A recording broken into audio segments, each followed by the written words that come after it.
to the season finale of the Cigar Thoughts podcast. I'm your host, Jacson Bevens with fieldgoals.com. With me today is Danny Kelly, my editor at Field Goals.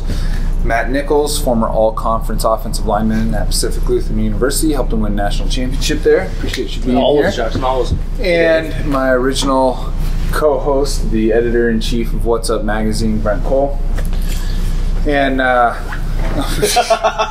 Brent. Hey! We're here. Well, we were going to be here even if the Seahawks won, but we're here because the Seahawks lost. And it's interesting because I feel kind of bad saying this, but to me there's almost like a sense of relief. It's not just almost me. that this season is over. And obviously I would have loved for it to have gone for another 3 weeks and been back to the Super Bowl. But I think all things considered, it was a pretty good run that they had this year with all of the distractions, with all of the psychological challenges they faced and the injuries.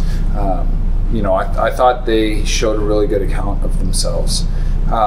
They didn't do that in the first half, though.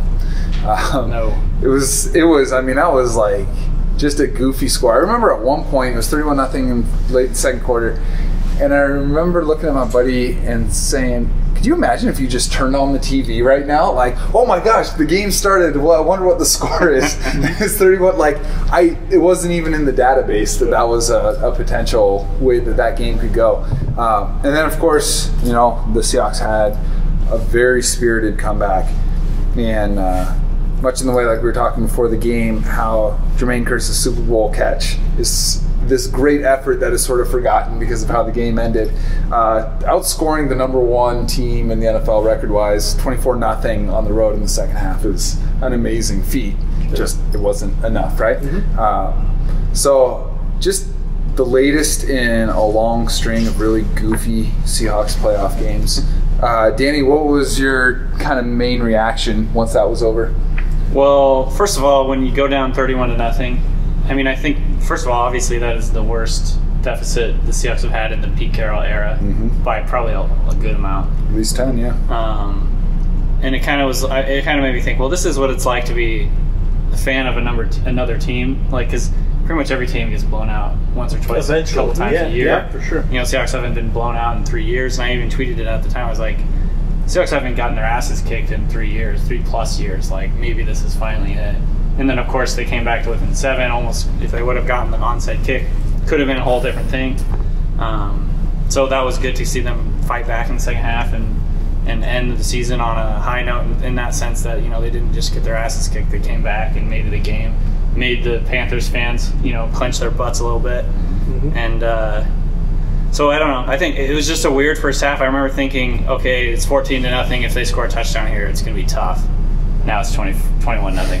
Okay, if they score a touchdown here, it's going to be really tough. They kick a field goal, it's 24. Okay, God, if they score a touchdown here, it's fucking over. There's no way. And of course, they came back and almost made it a game. So I don't know. In terms of losing, it wasn't the most painful way to lose because I think it was cool that they made that comeback. It's not as devastating as the Super Bowl loss, obviously, just because it was a lot different feel to it. But yeah, I don't know. The first half, like Pete Carroll said, it was just chaos. It just got out of control. And the Panthers stepped on their throats, and credit to the Panthers because they didn't have any issues with the turf. They did what they were supposed to do. They scored in the red zone. They made touchdowns, not field goals for the most part. They took advantage of mistakes. Yeah. I mean, that was the biggest thing. Yeah. Mm-hmm. And Russell Wilson had a terrible first half, and that was enough to put them in a big hole. And the offensive line really just sucked in the first half. Defensive line was getting gashed. All in all, it was just a terrible performance in the first half. Yeah. It was just one of those things. It's football, though. Yeah. It started off with that big long run when first play. So Earl typically hits him in the hole, and if Earl hits him in the hole, somebody else is going to rally to it, and it's a 6, 7, 8 yard gain, and you keep playing. That was, and Pete Carroll said this after the game, this game was a microcosm of their season, where it started off so horribly and so much chaos. From the Cam holdout to the hangover from the Super Bowl to Bennett wanting a new contract, And then you get into this game where you have that long run, the touchdown, the interception for a touchdown. It was just chaos the whole time. Yeah. And then finally, once they relaxed and got into a rhythm, you could see this team that we all fell in love with and why we love this team, because there's a freaking fighter's chance in them at any time. I mean, it got to 24-0 at that point. I was like, this has to hold, because that's still a 3-score game. Yeah. Realistically, it's a 4-score game. But they have to hold that. As soon as it goes to 31-0, that is a monumental task to come back. Well, the biggest comeback, I think, in all of NFL history is 32. Yeah. So, I mean, when you say it's a monumental, it's like statistically proven. It's only happened once. Yeah, and how long had Seattle been with having a lead in every single game? In 2 of the last 4 games that they've played, they haven't held a lead in. Yeah. We had gone 4 seasons with them holding 74 games. Yeah, so we had gone that long of a time, and now we have the St. Louis game and this. So it was just frustrating as all get out, and it was simple things. It was missed blocks that led to Russell being forced to throw. It was Earl slipping, whether it's because of cleats or bad angle or whatever. But all of these little things that just snowballed into a big thing. And fumbles not recovered. By us. How different is the game if they get that first fumble? Yeah. Exactly. Totally changes. And then in the second half, it seemed like they calmed down. They got back into a quicker paced offense because they had to. Yeah. And they came storming back. And quite honestly, they had a legitimate shot. What is it? 24% of all onside kicks in the playoffs are recovered by the kicking team. That's a really good. If you got a 25% chance to recover that, if they recover that ball, it was a beautiful. Hit it perfect. Hauschka hit it beautifully. Yeah. And then Coleman hit. What's his name? That linebacker. Yeah, Thomas Davis, and that almost made him. He landed on his face, shoulders. Yep. They recovered that onside. That game is monumental because momentum has switched so bad. Yeah. But they didn't. It was a frustrating season and an exciting and somewhat rewarding one too. I thought, without it being a Super Bowl victory. We got to see, the beginnings of what the next phase of or the next era of the Seahawks will be. And I think when you talk about it, kind of being rewarding, that was you started to see the excitement in the second half of the season of what can happen, which will be different. Kind of a transitional. Yeah, exactly. Yeah. Well, and we also saw what an incredible job Pete Carroll does with his guys and with his program, because this could have imploded from the get-go, and they could have missed the playoffs very easily. Yeah. This could have been a 7-9 team, even with all of this incredible talent, just because of simple infighting and implosion. And he kept that team together probably better than any other coach. He got them to peak. He got them to peak at the right time and to play damn good football, which is a testament to Pete and what a good coach he is, but a psychologist and relating to players. Right. That can't go unnoticed. This has been a phenomenal job by Pete this year. The first presser that Pete Carroll gave after the next day of the Super Bowl, it was outside the hotel, the team hotel in Arizona. And I don't remember exactly what he said, but I remember at the time thinking that's exactly what he needed to say. Yeah. And he, it took a while because the players were all hurt. There was the whole blaming him for making that call. The idea that he wanted Russell Wilson to be the hero of all this bull crap that they had to get through. And they did it. They eventually made it through. And I think like you said, it's just a testament to Carroll basically being the mastermind of the team psychology, this team psyche. Yeah. And most often, the loser in the Super Bowl doesn't even make the playoffs. Yeah, doesn't make the playoffs. If they do, they're out before they make it back to the Super Bowl. So the Seahawks kind of fit in line with that. But then within that process, you could see that the team and the organization grew more than it's not a team on the decline. Yeah. It's a team that at least has a feeling like it's maintaining or will be bouncing back even harder depending on how things shake. I think I feel more optimistic about next season than I did last year, even though they're bringing back almost all their guys. I feel more optimistic about next year, I feel like. I do too, and then I remember 26 free agents, 19 of them. Yeah, but to me it's all about Russell Wilson. Yeah. Honestly, the Russell Wilson, the jump that he made this year it's monumental. It's huge. It's and everything Pete Carroll, there. and now Pete Carroll is okay, now he's ready to learn football. He jumped to being the most efficient quarterback in the NFL and having the most efficient end of season run that the NFL's ever seen, and Pete Carroll's like, good, now he's ready to learn. Yeah. Like that's and Earl's that's ready. Yeah, that's a really crazy amazing. thing. And so I think that one thing that's really fascinating with this is, okay, they couldn't always be what they were. The 2012-2013 Seahawks, this best defense by a mile, like changing the game on how defense is played, building a defense from back to front. Marshawn Lynch having to shoulder so much of the burden, right? Like those are unsustainable. They got 2.5, 3 seasons of that model out of it, but they had to adapt in the same way that the Patriots and Steelers adapted from being run first, play defense, shorten the game type of teams to we will outscore you if we have to types of teams. Is that we saw this year the Seahawks struggled in pass coverage early in the season. Marshawn never got going, and yet they peaked doing something they've never done before. Yeah.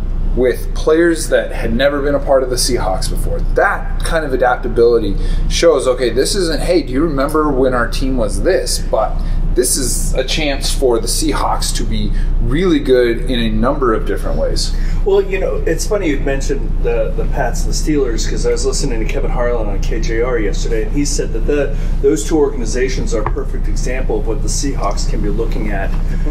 Because they've got the quarterback that is going to be Russ will be here a decade from now. Russ will be in the quarterback.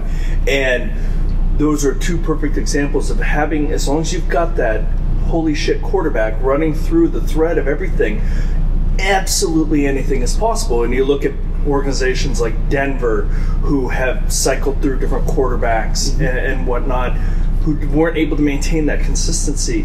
But the Steelers, though obviously they didn't get further on, and then the Pats, those are two organizations that are phenomenal because of that quarterback. Well, I've made my point. I'm done for the day. I'll see you guys later. No, and one of the things that having the quarterback does is it allows your offense to be whatever it needs to be. Within the constraints of a salary cap. Right. Because they still put their resources into the defense. Even though Russell's starting with this next year is going to have a large cap hit. But his salary jump is negated by the Marshawn drop, presumably. Well, and Marshawn and Jimmy are still fairly even with what they have. It's going to be interesting to see how resources get shifted now on their offense. So are we going to be putting more, obviously with Marshawn gone, and we're assuming Marshawn's gone. I think at this point that's a safe assumption. With Marshawn gone, is some of those resources going to our offensive line, or is it going to go to being with our other receivers, because we have that running back that we all think we have in Thomas Rawls, who is like $500,000. Yeah, who was like Russell Wilson the first 3 years of his contract, where it was a steal. So how within this organization do resources shift going forward? We're saving what, 6.5 of Marshawn, which is killer, but it's not 11.5, which would be super killer. And the Percy money goes off too, because I believe that was on the books too. So there was a Joel Corey article that came out yesterday that dove really deep into it. He is predicting the Seahawks will have about $16.5 million in cap room going into the offseason once the new cap numbers are announced. But is that $16.5 million in cap room with us having 26 guys that are leaving? I think that was him making some projections on some signings and stuff. But in terms of guys who are actually under contract, if everyone who's under contract is there next year, they still have 16.5 with the increase and all that. So, I mean, which is to say that they have a lot of flexibility. They've done such a masterful job of signing a literal half a dozen all-pro players over the last 2-3 years, which is just crazy. And signing them early. How many teams in the free agent period have ever had this many all-pros at any time, much less for a 3-4 year stretch? It may have never been done in the history of free agency, and yet to still have the flexibility. And in order to do that, you need to have guys like a Thomas Rawls, or how Russell Wilson was, Richard Sherman, Cam Chancellor, Doug Baldwin, guys who are performing well beyond their pay grade. And we kind of went a couple years without that.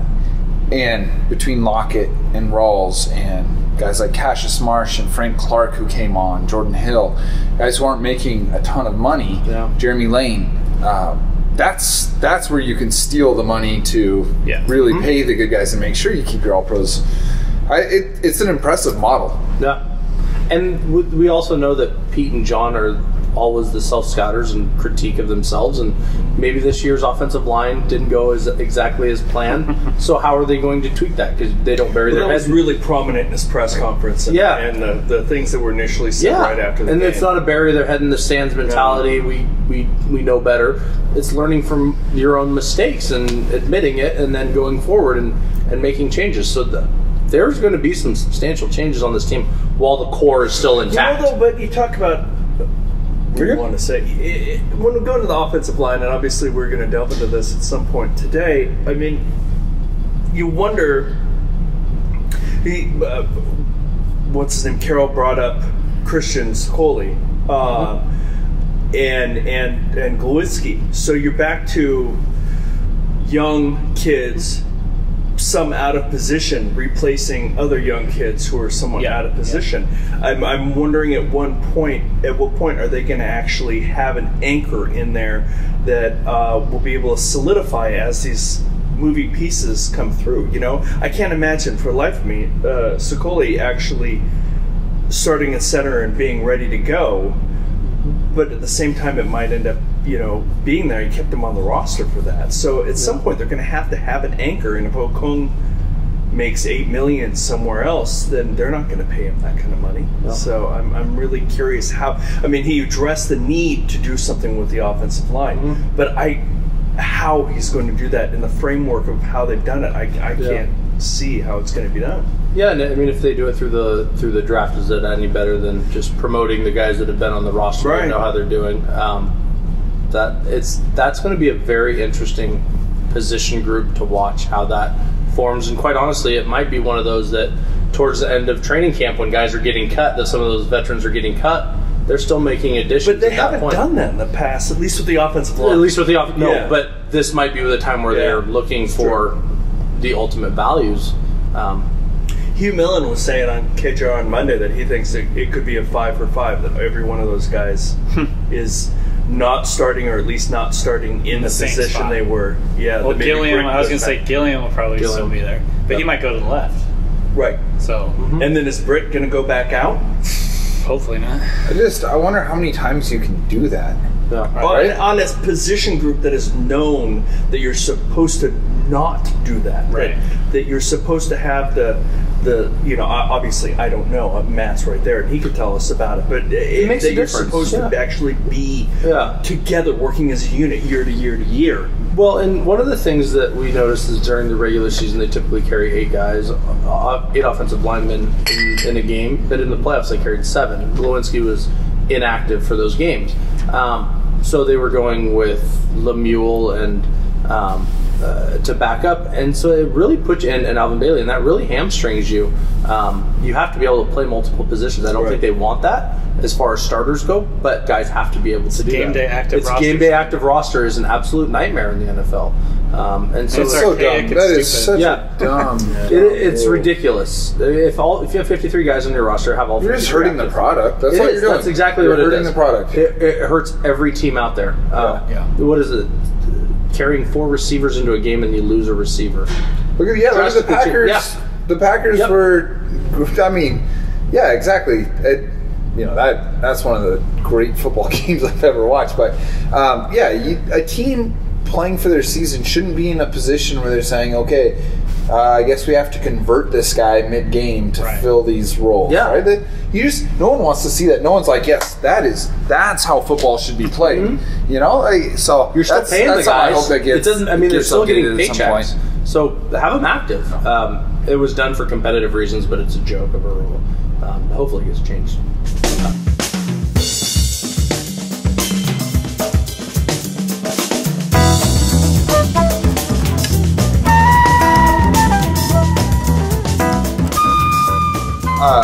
One thing that really stood out to me about this past season that kind of perturbed me a lot was the slow starts. And Dan, I know you mentioned it earlier, and Matt, you touched on it as well, is that, you know, this team not only started the season slow, but they started a lot of games slow.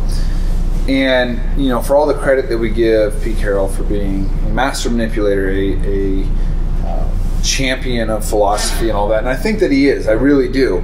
A big part of getting a team ready to play is how they come out and play from the get-go. And I started thinking about the last Seahawks playoff games, right? And you look at this one, 31-0 in the first half. You look at the Vikings game, they didn't score until the fourth quarter. You look at the Super Bowl, right? Down 14-0, Russell Wilson doesn't complete a pass until the 25th minute. The Packers game before it, right? Yeah, I don't even know. What was that? 21-0?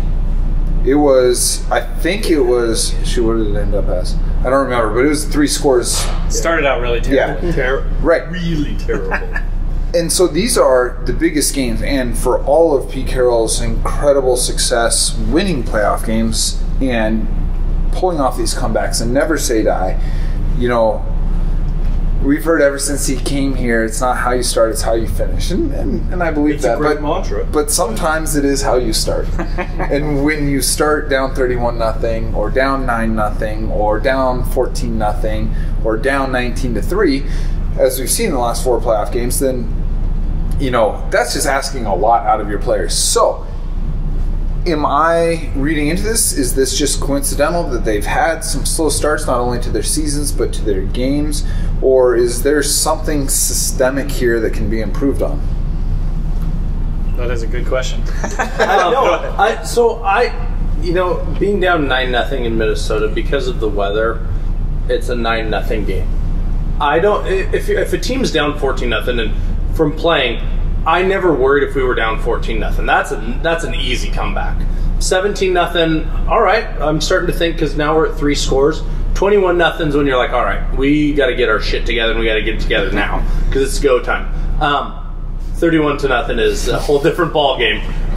Were you ever down 31-0? Most teams. I don't ever remember. Possibly, yeah. In college, maybe, but I don't remember at all. But it's one of those things. I think people worry about like 14-0s, but quite honestly, when you're playing a game and it's in the first or second quarter and it's 14-0, that's easy to wipe off. I mean, that literally is 2 plays, and the mentality is we are we're 2 plays away, like down 2 runs in a baseball game. It's a bloop and a blast and tie game. Football's the same mentality. We need to break a play and we need to pick a ball off and we're back to even. One of the things that concerns me about the slow starts, though, is the slow starts are because they are beating themselves and not just getting outplayed. It's the missed blocks that force Russell to throw a quick pass that gets picked off and Kuechly runs it back for a touchdown. It's the interceptions versus Green Bay in the NFC Championship game that hurt us because they were bouncing off of Jermaine's chest play. Those kind of things that are us beating ourselves are what's concerning to me. The score itself, not at 14, not at 21, really. Well, it seems like at least from what I've seen, it almost comes from an arrogance. Like they don't get sharp early on. Like the Heat. What was the Heat a couple of years ago in San Diego? Yeah, it was just. You're talking about the actual basketball. Miami? Okay. Yeah, the Miami Heat would just kind of half-ass it. Yeah. And then all of a sudden they go, oh, okay, well, it's the 4th quarter. We're down by 15. We got to kill it. The thing about that, Pete Carroll was talking about this, he thinks they're over-trying. Mm-hmm. Interesting. I don't know the answer of why they're doing that. That's why I'm like, why do I have you here? Why are you here? Yeah, what the hell, dude? Just because you live around the block. No, but like Pete Carroll ascribed it to them over-trying, and he's always been about like every play is the same, every moment is the same, like Michael Gervais. Like that is like there's no moment that's bigger than the next, right? And he thinks that part of it could be that people are trying too hard once they kind of get into their zone and like realize we just need to be us. God, there's could be some validity to it. But why would that happen to Seattle more than any other team? Because they're so talented. Well, has it really though? I mean, I don't know. Yeah, and that's the other thing has it? Is it a coincidence that they've been down a couple games? I mean, it's like a 4 game sample size, right? Yeah. Yeah, but I would say, I mean, I don't know. I'm projecting here, but locking them. Yeah. Yeah, I don't know. I guess maybe it's just coincidental. 4 games is a really small sample size. Yeah.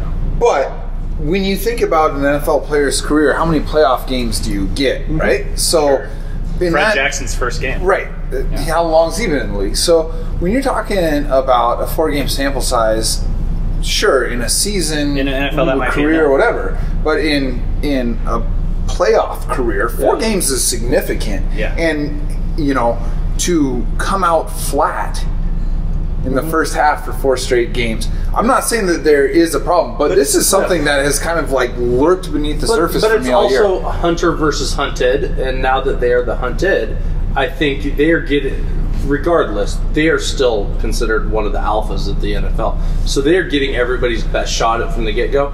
I was thinking back to when they played in Atlanta and lost in 2012. They were down 21-0 there. And the game before that, they were down 14-0. And again, the 14-0, that's a nothing. That is literally a nothing. Yeah. The 21-0, you could see where it was like they're so close, but they're beating themselves. They're dropping passes. They're missing blocks. They're missing tackles. They're overthinking that are extending plays. I mean, there's a couple of times where Tony Gonzalez caught balls and should have been tackled 2 yards short and was able to get past. So they were beating themselves. And this team, through their losses, they beat themselves more than the opponents beat them. But that's what we've said in the last 2 years. Yeah, the Patriots beat them in the Super Bowl. The only team that can beat the Seahawks is the Seahawks. Yeah, absolutely. It's concerning and something to think about, but I would rather have a team that finishes strong. Sorry to interrupt you, Jackson, if you're going to change the subject, but the point where you're like in a game, because I think, and I don't try and play the if you've never played, you don't understand the card very often. But like, I think it is true. Like in football, especially, it's chaos, right? Yeah, it's fucking chaos. It's nuts. It really is, because there's on an NFL team, there's 53 players, or 46 on a game, maybe 47 on a game. There's 20 coaches. There's position groups and personnel groups and everything. It's just total and utter chaos, right? But like being in a game, like you said, like 14-0 is like nothing. Like no, it honestly is nothing. It's just like 14-0 is like 7-0. Like honestly, there's no difference. Yeah. But like fans are freaking out about it. Yeah, right? because they have a small sample size of what it is, and I think when you play and you get into a rhythm of it, you view it as a 60-minute or a 4-quarter game. Whereas if you're 8 minutes in and you're down 14-0, you haven't made halftime adjustments. You've probably been on the field. If you're in the first quarter, you might have been on the field for 2, maybe 3 series. So you have not gathered enough data to figure out exactly how the team is playing you. And if a team has made some major adjustments, like if they're dropping a D end back in coverage and running an outside backer blitz into a zone, it's really easy for a quarterback to throw into that coverage and get picked off for a pick six if they haven't seen it. So there's all of these things where you're trying to gather information. And if you just haven't gathered it enough, then you're in a real disadvantage. But you start to figure out what teams do, and they can only do so many things. I mean, the reality is a team can only run so many different combinations of offensive plays or so many different combinations of defensive plays. And once you figure out what they're doing and how they're doing it, how they want to attack you on a 1st and 10 versus a 3rd and short, you get into a rhythm and you start to be able to pick it apart. So yeah, I just think it's a fascinating thing in terms of like being in the actual game and like how much do the players stress about that? Like, you're down 14. No, so the year Isaac and I won the national championship at PLU, we were down 17 points in the first round of the playoffs. I think there was like 7 minutes to go in the game, and there was never a doubt that we'd come back and win. We scored 21 points to end the game, and it led us through the playoffs. But there was never a doubt, because it was like we are so close. All we need is that one break, that one shot. Where you just feel like you're there. You feel like you're there. And it's also that competitive spirit. Like, if I'm going to be out there, I'm going to throw my best punches, and I'm going to give it everything I got. And that guy across from me might be better than me, or that defense might be better than me, but I'm not going to believe it until after the game. Like, I'm going to, whatever I have to do to psych myself up or to give myself false hope, I will give myself false hope all game long. And then at the end, if they beat me on the scoreboard, go shake a hand, slap a guy in the butt, and walk off the field. But you always believe that you're going to do it. So Pete Carroll was kind of talking about that in, I think it was on 710, his interview. He was saying, we've been there 14, 10, 14 points. That's nothing. Like, we don't even really think about that. But then once it got to 31, we we're putting ourselves in a really But he also believed that he could come back, and all of them talked about That's so crazy. I know. That's awesome. But I think that's part of the problem, or could be. I mean, I'm not going to play couch psychologist with this, but it could be part of the problem is that they know they are so good that they come back. Right. That it's either a mix that they could either be trying too hard or they're having a lapse in concentration because they know that at halftime they'll make the adjustments, they'll come back, they'll be such a good second half team, they'll blow the team away. Then that, if you're looking at longevity, the long term with the franchise, you wonder if losing the Super Bowl and then losing on Sunday is actually beneficial in the long run. And maybe I'm just convincing myself of this, I don't know, is that, but it gives you, they can no longer say, well, shit, we'll just come right back, and Blair Walsh will miss a field goal or something. Yeah. They can no longer rely on saying, well, we're the team of destiny, because they weren't. And you wonder if that will help shake that first half buzz out of them. I think there was something that was very interesting that happened this weekend in the NFL too, and it was the Kansas City versus New England game where Kansas City had that epically long drive at the end of the game when they needed 2 scores. And that was because Andy Reid did not have faith in his defense to be able to do anything, to be able to stop Tom Brady. Tom Brady had been hit one time that game. That's insane to think about a quarterback. Behind a patchwork line. Behind a patchwork great pass rush. Yes, Cam Newton got and New England has done phenomenal things with their offense and continue to be incredibly innovative. Can we go back to that later? Yes. With New England's offensive line? Yes. Okay. So, but what Kansas City did is they had absolutely no faith in their defense where they had that long drive and then were basically banking on being able to get an onside kick, recovering the ball, and scoring again and having those odds as opposed to scoring quickly, kicking the ball off, having your defense play defense and do what they're supposed to do, getting the ball back and scoring again. Pete doesn't fear one unit of this offense or one unit of his team. Like, if that's Pete in that situation, they're going balls to the walls to score, and they're putting their defense right back down there, even if they've been torched all game long, because they believe that they're going to make a play, whether it's going to be an Earl Thomas slapping the ball out of the pylon or Cam Chancellor knocking the ball out of Calvin Johnson. They have that utmost belief that they will. Sometimes they do, as we've seen. Sometimes they don't. But is that absolute belief in somebody is going to find a way that they have. And it permeates throughout that whole team. Good, bad, it'll never be bad. Good or frustrating because they don't start off well.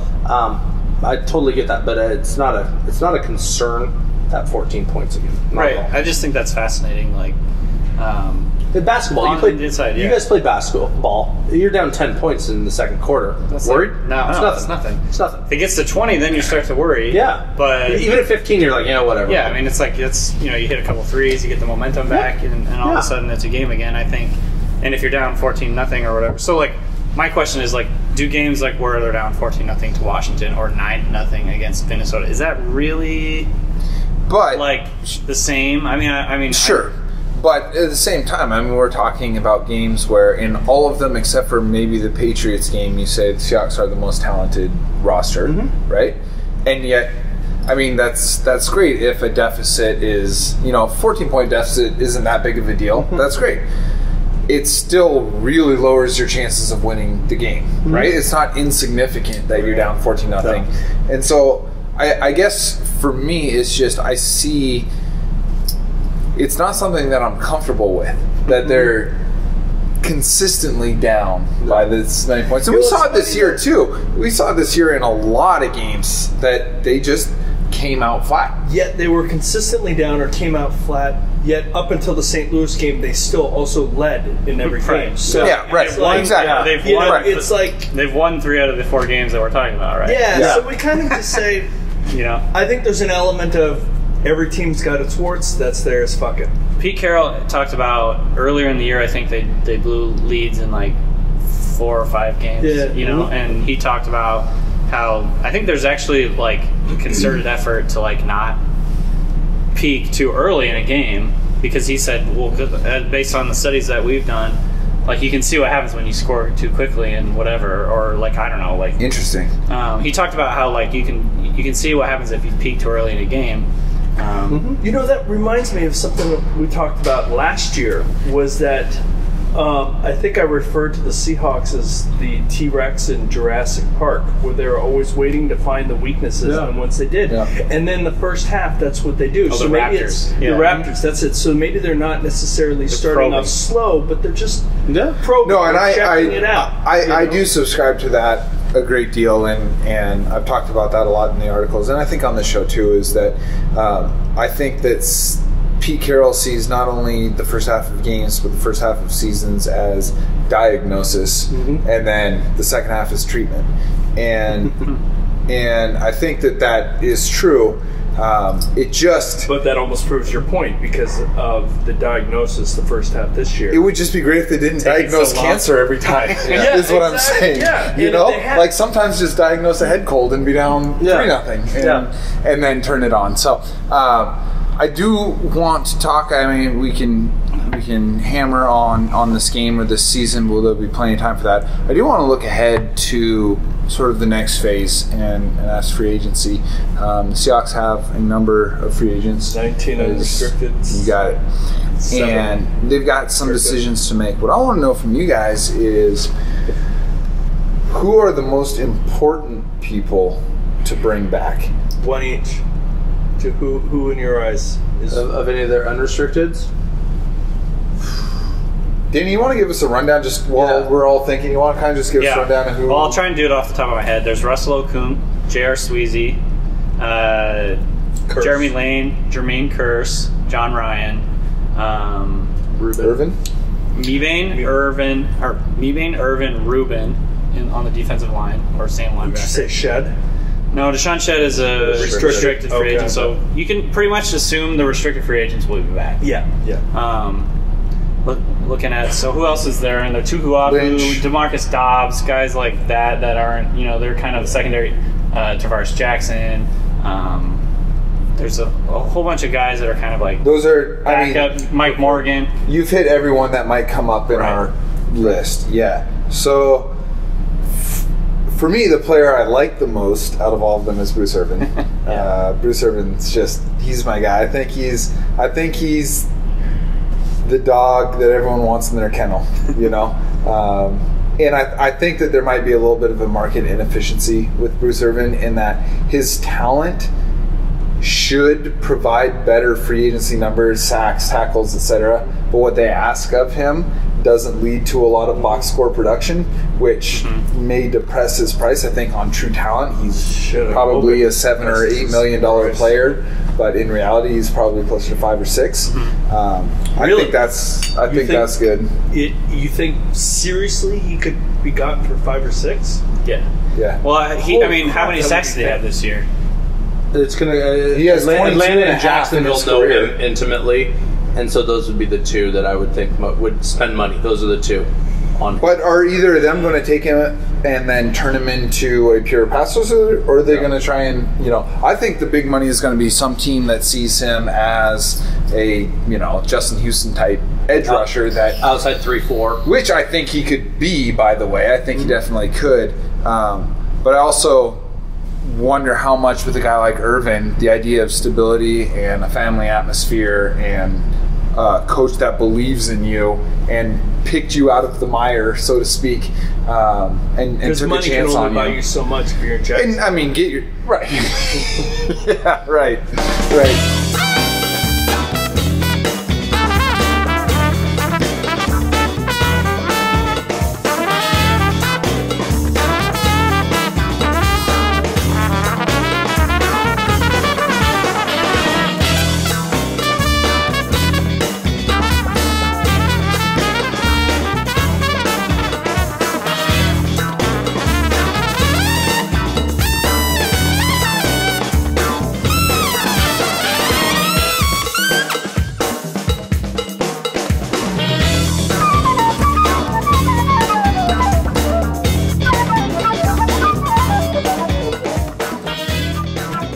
So for me, immediately, my instinct is Bruce Irvin, just because I just dig him. I dig his vibe. I think he's one of those personality kind of carry the mentality of his unit type of guys. He embodies toughness kind of too. Right, exactly.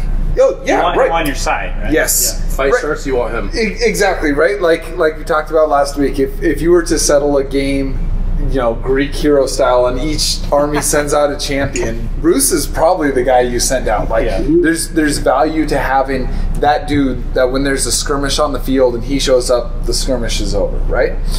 So that part of me makes it Irvin, but honestly, I think that we saw this year very dramatically how important having a second cornerback is. And Seattle was, I won't call it luck because it's by design, but they were very fortunate that they were able to go Browner and then Maxwell and then Thurman, right? That all of those guys, of course, left for big money elsewhere to varying degrees of success. And so they were left kind of grasping at straws. And they almost admitted as much when they signed Kerry Williams, right? That was more than we wanted to pay for the position, but we had to do it. I can't imagine they're going to do it again. So I think that for me, the most important one is Jeremy Lane, because I think he's good. I think that he's really good. I think he's really good. He's really good. Yeah. So that was going to be my one on defense, Jeremy Lane. Because what he does is he can go down into the slot and cover those really quick guys. That's huge, which is massive. That is a massive thing. It's kind of like Tyrann Mathieu that way. That you can play him inside, outside, play him whatever. inside, outside. The cornerback position will be interesting next year because Terrell Simon's coming back, and everyone has always said he's the most talented physically. Can he get it together? And this is going to be a make or break year for him. He's had 3 years of varying degrees of success and mostly failure. This is the 4th year is going to be a huge year for him. Offense, Jermaine Kearse, I think, is one of those very underrated players where we have Paul Richardson. Can Paul Richardson make it through a season? Because we got to play out of him. Can he make it through a game? Yeah, we got to play out of him this year. We didn't get a full season out of him last year, so you can't count on that. Right. And what Jermaine does is he allows Doug to stay in the slot. And that's a huge thing. Just allowing Doug to be in that slot position makes this a better offense. And we get Jimmy Graham back next year, but who knows to what degree he will be. That patella tendon injury is a horrible injury. That's like worse than an ACL. Oh, far worse than an ACL. Far worse than an ACL. You hear Pete talking about that's what he's like. Yeah. It's like he takes a, yeah, man, he'll be back. He'll be great. And then you start reading stuff Brent, do you do drugs? You smoke drugs? And then then you read about it, and there are people they're talking about 2 years out. Like Pete's talking. Oh yeah, he'll be great for the beginning of next season, but it doesn't sound like there's any chance in hell. I don't think there's a chance in hell Russell Okung with that salary. But you wonder if he's going to, because he had the separated shoulder. Mm-hmm. What his value is it going to be and he's representing himself. Because now the team agents are basically NFL specific lawyers, right? Yeah. They're highly trained in the art of the small print and what teams are trying to accomplish and all that stuff. So now teams are going to be negotiating against a football player, very smart one, but a football player, not someone who's zero experience. Right, exactly, who's never been in that. Yeah, room but he before. also still has lawyers that will be reading through the stuff for him. So it's not like he's truly representing himself. He just doesn't have an agent which he's paying 3% to. He has an attorney that he's probably paying an hourly or a set amount. Will he get a contract, or will he end up doing a prove-it contract? Because of and he's had it obviously every single year he's been injured. My thought is just, and this is something that at BVM tweeted out yesterday or a couple days ago that I thought was really interesting. When he's looking at Russell Okung's contract, is 17 left tackles make $8 million or more. So say what you want about Russell Okung, he's at least league average. Oh yeah. And so league average in free agency means you're getting paid league average and then some, right? That's just the cost of doing business. So I think that we're looking at 8 to 10 for Okung, shoulder injury or not. That's a tough one. I still keep coming back to Jermaine on offense. I mean, Sweezy, I think, is a good guard. Talk me into Jermaine Kearse. I think what he does... The Super Bowl cap. I mean, to put it down... I'm sorry, man. No. I think what he does is he gives that offense balance. He is not super quick. He's not unbelievable in any way, shape, or form. But what he does is he's just very consistent. And when shit breaks down, Jermaine gets open. Like, he is able to get open on the scramble drills, probably as good as anyone in the league, and probably better than anybody on this team. Tyler Lockett, we remember what he did in Minnesota, but there were times this year when you'd watch the All-22 when stuff broke down and Tyler would stand there. Jermaine is always looking to get open, and his cap number is going to be a more friendly cap number than a Russell Okung's or somebody like that. I still think Jeremy Lane, I agree with you. What he does for that defense is huge, but on the offensive side, I really do believe okay, I buy that. I buy that with Curse, and I mean, I was a fairly harsh critic of Jermaine Curse at the beginning of the season. I called him the best of a bad wide receiver 2 situation. I will say that I gave a mea culpa on him in this last week's article, and that I think he showed that he's a legit NFL playmaker. That being said, and I like the idea that he has more value to Seattle than he would to necessarily a different team, right? Because of that balance. Yep. So, okay, congratulations, sold me on Jermaine Curse. Danny, what is the going rate for a Jermaine Curse? See, that's a good question because I don't even really know. Because what does Baldwin sign for 3 years ago? It was like 4 years and I don't know off the top of my head. It wasn't very much. It was like 4 or 5 million a year. Which could factor in, though, too, was that, I mean, after that kind of season, are they going to go ahead and throw another $1 or $2 to Baldwin? Because Jermaine's totals, when you look at his numbers for the season, I don't have them off the top of my head, but they don't jump out at you at all. He had some games where he was honestly one of the difference makers, and then he'd have a month where you didn't hear from him. Yeah. So his total production is a bit depressed, which again I think helps Seattle. I don't think he's going to be very highly sought after. No. Really? No, I don't think. I mean, literally, like, can you keep Jermaine Curse for $4 million a year? Yeah, I think so. Yeah. Yeah. I mean, I think it's a matter of, do you want to spend an extra $3 million on a receiver? Like, I mean, wide receivers are a dime a dozen. Can they develop Kevin Smith or Kason Williams? Maybe, but if that maybe, but on they start to feel like that they can, and save the $4 million and put that at Jeremy, then. I mean, it goes, and that's why it's so hard to answer these questions in terms of free agency, because there's so many moving parts. But we want you to answer them, Danny. And be right. I don't think that Jermaine Curse is going to get big offers on the open market. Really? Like, James Jones was a fucking street free agent until a few weeks ago. Yeah. You know, he was like a major part of the Packers offense. James Jones is actually probably a really great comp. It's amazing. Skill size. James Jones is actually, I think that works really well in terms of just like a comparison of, this guy fits really, really well in the Packers offense. I don't really know what he would do in another offense. Yeah.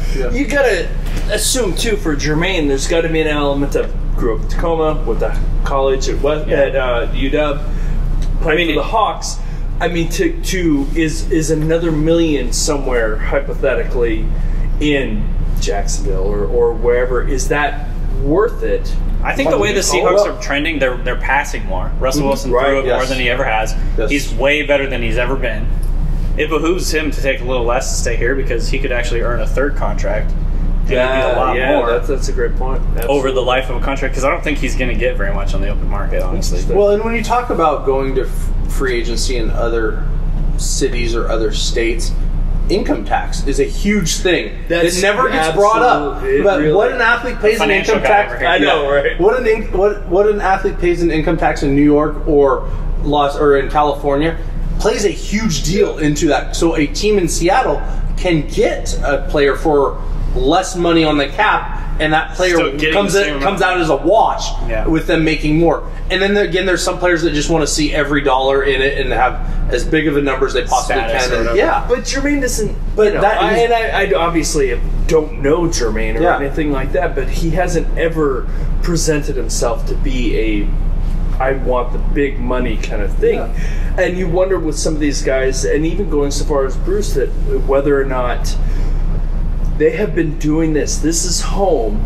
Yeah. If this being home will mean more, it's almost the Michael Bennett. And of course, Michael Bennett's now biting us in the ass. But you could have more money in Chicago, but he stayed here. How many guys are going to say, well, I know Pete. Yeah. I know this is a stable situation with Pete and John. We're going to be in the playoffs. We can make money.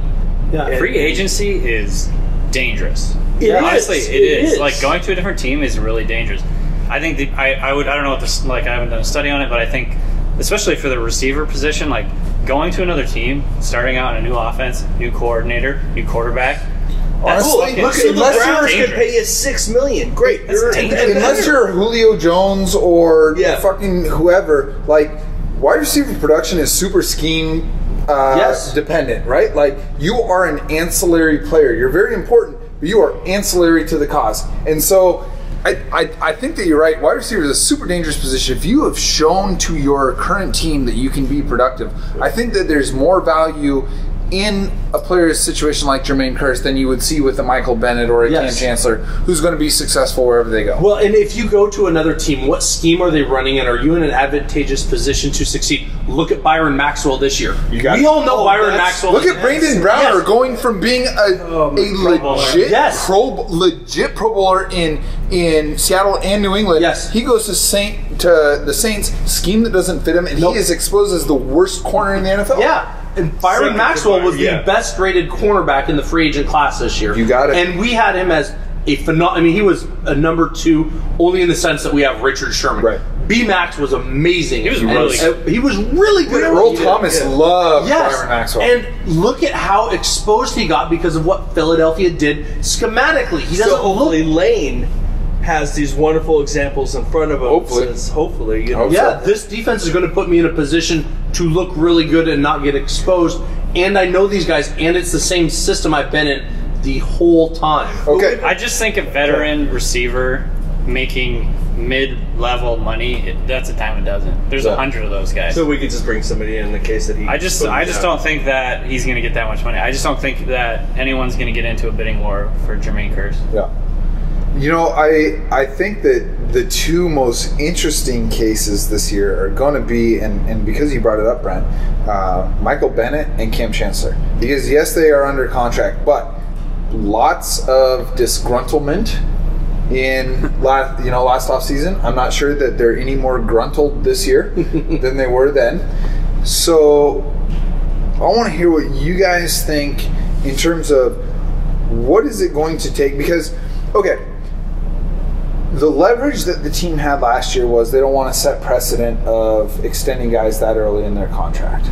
They lose that. Now they're 1 year away. This is now within the realm of experience for the front office to give some money to guys who are a year away. It's actually really smart. It's investing in the future for 80 cents on the dollar. Cam and Bennett are 2 years left of the contracts. Bennett, his contract is up in after 2017. Yeah. So they have 16 years. Cam. 16, 17. Cam 17 too. They're both through. Is it and it's team option 17? Like they?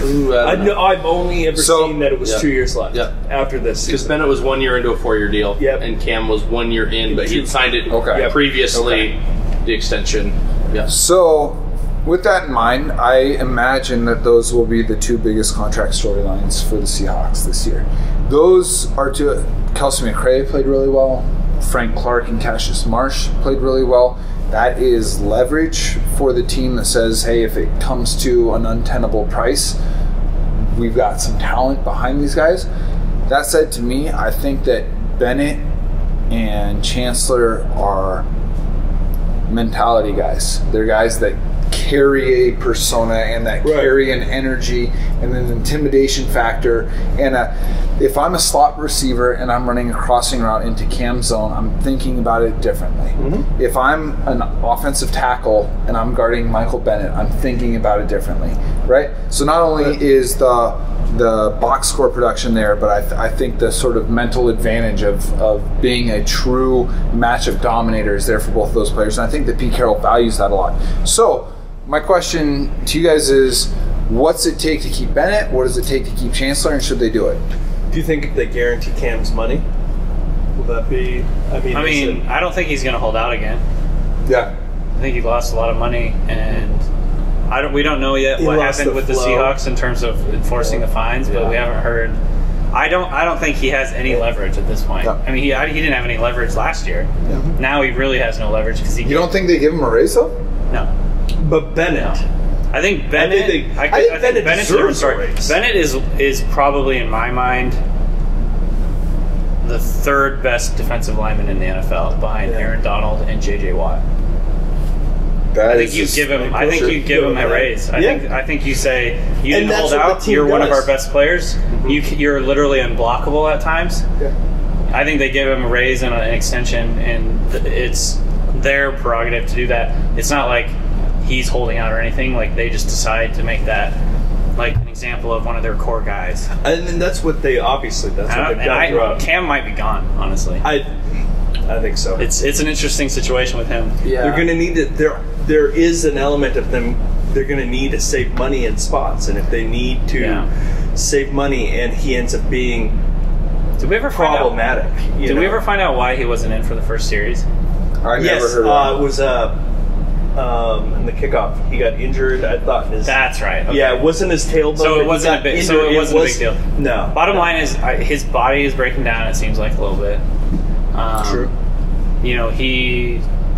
There's still probably some emotional. Like he's probably not very happy with the team still at this point. Well, if you look at it, and you jettison hypothetically Cam, Marshawn, you have some of the more. They always talk about wanting guys to be like they are, but at the same time, if you start jettisoning some of these guys, protect the team. Then you start to protect the team more. Cam will be interesting in a decade when we actually find out what happened and how it all played out. That will be a fascinating thing. I cannot wait for the 30 for 30 on the Carroll Seahawks. Because there will be just follow up the rise of Troy or whatever the one with USC was. No, because he lost 2 game checks, but how much of all of those fines were enforced? And what did they say to get him in, or was it we're not going to do anything and he came in under his own accord? And Seattle does a marvelous job of not letting that stuff ever get to the media, whereas some teams, it's a sieve of information and it's bash the player at every turn. Seattle held strong, but they were always, we love Cam, we want Cam. And even when Cam was back, Pete was there in the presser with him, with his arm around him, talking about how much he loved him. And everybody always refers to him as the alpha to that defense. So it will be interesting to see. And he was the only holdout in all of the NFL last year, which is the other stunning thing. He was the only guy holding out. There's never been a real successful holdout. No, it doesn't work. No. The CBA. Those 2 things are going to be fascinating. I bet Bennett gets something reworked or tweaked. Cam, I can't imagine it happening. So let me ask you guys this. This defense survives the loss of which of those guys better? Cam. Easily. Cam. Yeah. I think Micah Bennett's one of their MVPs on defense. Yeah, and I feel like that's not meant as a slight towards Cam Chancellor, but more of a Michael Bennett is that good. I never considered him as a top 3 defensive lineman, but when you see that he had more QB pressures than J.J. Watt, when you see that he can play all of the positions, you can move him around to wherever, you can find your mismatch. His, we always get upset about his offsides penalties, but his willingness to trust his instincts. For every time he gets caught in the neutral zone, there's 2 times where he just beats his dude off the snap, and that's why you never hear Carroll coming down on him about it. So I think that for me, as much as I love Cam Chancellor, and Cam Chancellor might be one of my 5 or 6 favorite Seahawks of all time, to be completely honest with you. I think in terms of the future success of the team, Bennett is probably the number 1 guy that you got to keep happy. He'll be 30, but he's still but there's no slowdown. There's no slowdown. And great defensive linemen, we've seen great defensive linemen have success well into their 30s. Yeah. And he is paired with other guys on the D-line that don't force him to be everything like J.J. Watt is forced to be everything. And he doesn't have to play 60 snaps a game with Frank Clark and Cassius Marsh there. And Cliff Averill. While we're talking the D-line, though, and this is something I want to ask, Danny was, with Mebane and Tuba, I mean, is there the hope, the possibility we can keep one of the 2? Yeah. I mean, I think you can keep one. Keep one. Who would you keep? Tuba? That's tough. I think I would probably keep Tuba. A lot of decisions, obviously, for the Seahawks coming up. We're going to have plenty of time to process that. Unfortunately, we have an extra 3 weeks to process that. But I want to thank you guys for tuning in all season. I think that, I feel very, very blessed to have these guys on this show, and I hope that it has enhanced your football watching and Seahawks watching experience this year. The good news is you are going to see us a few times during the off season, so stay tuned for that. But for 2015 and early 2016, I'm your host, Jacson Bevens, for the Cigar Thoughts podcast. A huge thank you to Joel Litwin from redcandle.net for making us look and sound as good as we do. A massive thank you to the Glow Nightclub in downtown Bellingham for being such hospitable hosts, keeping us stocked on potables and giving us a nice venue in which to operate. And I want to thank Brent Cole, Danny Kelly, Matt Nichols, and in absentia, Isaac Williams, for all you guys' help this year. And you guys will be seeing us soon. So again, thank you for tuning in. We'll catch you soon.